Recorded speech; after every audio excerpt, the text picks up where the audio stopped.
I think a lot of people, when we go to the doctor and we get our physical or test done, everybody knows their cholesterol number, and 200 is the big number. Either you're above or below, it's good or bad. Are those numbers something we really need to pay attention to, or are they different than what we should be looking at? It's sort of nonsensical in a way, because we focus on numbers and we don't treat patients. And I'm a big fan of treating patients, not numbers. But look, the average cholesterol in a Frenchman is 250 to 275. And they have one of the lowest incidences of coronary artery disease in Western Europe.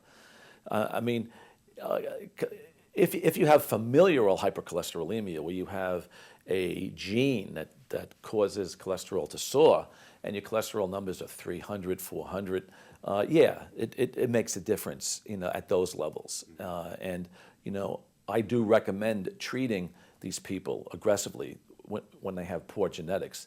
If they have two genes, we call it the recessive type. Fortunately, it only occurs in about 1 in a million.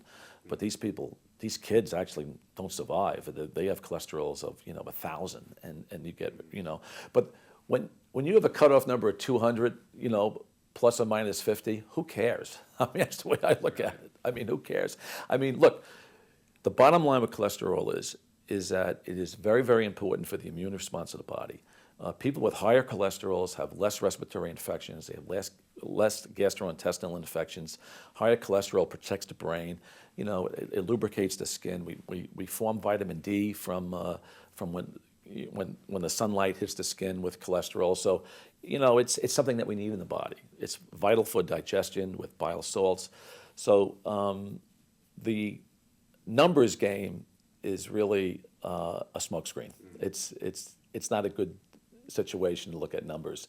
When it comes to diabetes or hemoglobin A1C or blood sugars, I like numbers there because numbers do tell the truth, but numbers don't tell the truth on cholesterol. Is it a different story when you break it down into HDL and LDL, good and bad cholesterol? Are those numbers more important? Yeah, it's an oversimplification.